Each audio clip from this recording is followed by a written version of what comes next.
तो बच्चों आगे से कंटिन्यू करते हैं। जब डेरिवेटिव पे रूल्स लगते हैं तो सबसे पहले हमारा पावर रूल आता है।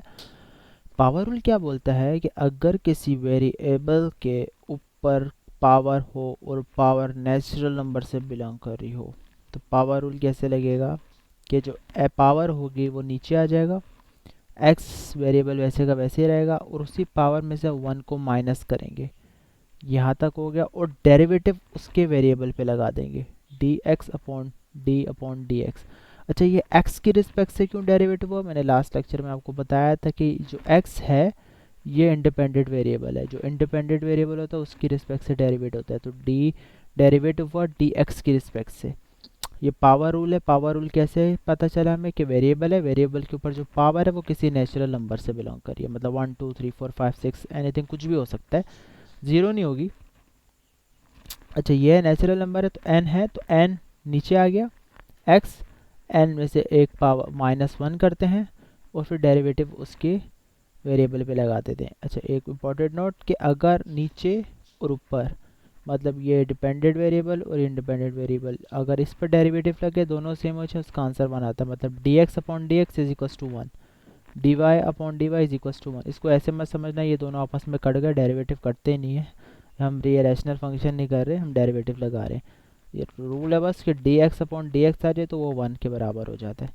तो फॉर एग्जांपल अगर मैं y is equals to X 4 लेता हूँ तो x एक वेरिएबल है, इसकी जो पावर है वो 4 है, तो y पे डेरिवेटिव लग रहा है तो मैं कैसे लगाऊंगा, D Y upon D X. इसको 1 नहीं कर सकते क्योंकि देखो ऊपर y है नीचे x है, दोनों चेंज है, तो पावर रूल क्या बोलता है, 4 नीचे आ गया, x वैसे ही रहा, फिर उसी पावर में से 1 को माइनस किया और derivative D upon D x जिसकी रिस्पेक्ट से लग रहा है उसको उस वेरिएबल पे लगा दिया। ये 1 हो गया क्योंकि दोनों ऊपर और नीचे दोनों x सेम हो गए, तो इसका आंसर क्या बना, 4x की 3 1। तो मतलब इस पर अगर मैं x की 4 पर डेरिवेटिव लगाता हूँ तो मेरे पास आंसर आएगा 4x की क्यूब। क्यों? क्योंकि ये पावर रूल था, 4 नीचे आ गया, x वैसे ही रहा, फिर पावर में से एक को माइनस किया और फिर डेरिवेटिव उसके वेरिएबल पे लगाना। डेरिवेटिव उसके वेरिएबल पे लगेगा बेटा, पावर पे नहीं लगेगा, याद रखना डेरिवेटिव हमेशा वेरिएबल पे लगेगा। अच्छा, एक दूसरा केस होता है इसका, अगर डेरिवेटिव ऐसे किसी केस पे लग जाए कि जो बेस हो और ऊपर पावर हो, तो बेस अगर कांस्टेंट हो और पावर उसका फंक्शन हो, मतलब बेस होगी कोई कांस्टेंट नंबर की होगी और जो पावर होगी वो कोई फंक्शन होगा, जैसे 2 है, 2 के ऊपर एफ एक्स है, 2 एक कांस्टेंट नंबर है, बेस है और उसकी जो पावर है वो कोई फंक्शन है। तो अगर ऐसे कभी इस पर डेरिवेटिव लगेगा तो हम क्या लिखेंगे, जो वो फार्मूला होगा वो वैसे का वैसे ही लिख देंगे, मतलब टू जो फंक्शन दिया होगा 2f(x) वैसे का वैसे ही, ln आप उसकी बेस पे लगाएंगे और डेरिवेटिव वापसी उसके फंक्शन पे लगेगा। वापसी सुने कि अगर कभी ऐसा हो कि बेस के ऊपर पावर आ रही हो तो इस पर पावर रूल अप्लाई नहीं होगा।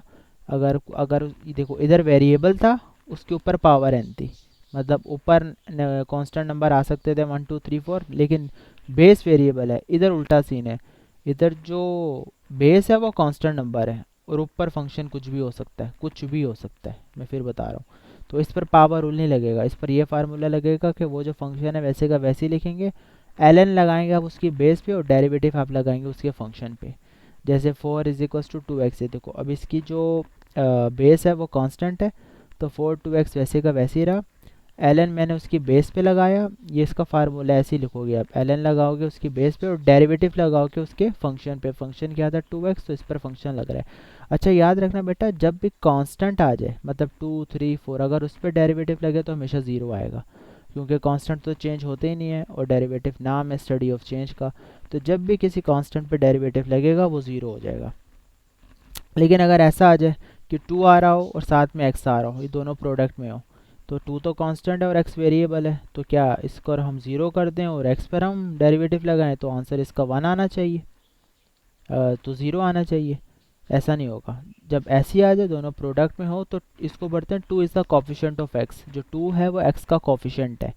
तो जब भी ऐसा कोई सिनेरियो आ जाए तो आप उस कांस्टेंट नंबर को बाहर निकालोगे, मतलब उस कॉफिशेंट को बाहर निकालोगे और डेरिवेटिव उसके वेरिएबल पे लगाओगे, तो इसका आंसर क्या आएगा, अगर मैं 2x पे डेरिवेटिव लगाऊंगा, 2 बाहर गया, डेरिवेटिव x पे लगा तो ये दोनों सेम हो गए तो 1, तो इसका आंसर हमेशा 1 आएगा, 2 आएगा, क्योंकि इसका जो कॉफिशेंट था वो 2 था। लेकिन अगर ये सिंपल 2 होता तो इधर 0 आता डेरिवेटिव में। ये दो केसेस हो गए। एक कौन सा केसेस हो गया, पावर रूल का। एक हो गया आपका कॉमन एक्सपोनेंशियल फॉर्म, इसको बोलते हैं कॉमन एक्सपोनेंशियल फॉर्म। ये पावर रूल है, ये कॉमन एक्सपोनेंशियल फॉर्म है। और ये तीसरा है, इसको बोलते हैं नेचुरल एक्सपोनेंशियल फॉर्म। मतलब जो इसकी बेस होगी वो ई होगी और ऊपर कोई सा भी फंक्शन हो सकता है। मैंने एक्स लिख दिया, कोई सा भी फंक्शन हो सकता है। तो इस पर जब डेरिवेटिव लगाएंगे तो ई एक्स वैसे का वैसे ही लिखेंगे। जो फंक्शन होगा, जो सा भी फंक्शन होगा, इधर 2x हो सकता है, ln x हो सकता है, cos x हो सकता है, वो वैसे का वैसे ही लिखेंगे। और इधर ln लगाने की ज़रूरत नहीं है, ln इधर नहीं लगेगा, वो सिर्फ बेस वाली पे लगेगा। अगर बेस कांस्टेंट होगी तो इधर क्या करेंगे, सिंपल डेरिवेटिव लगा देंगे। मतलब ई एफ एक्स फंक्शन वैसे का वैसे ही, और डेरिवेटिव उसके फंक्शन पे। लेट्स सपोज अगर ई 2x होता तो ई 2x वैसे का वैसे ही आता और डेरिवेटिव 2x पे लगता। तो ये तीन फार्मूले हैं जो पावर वाले हैं। तो आप तीनों को और से देखें, अगर कोई चीज़ समझ नहीं आई तो पूछ सकते हैं।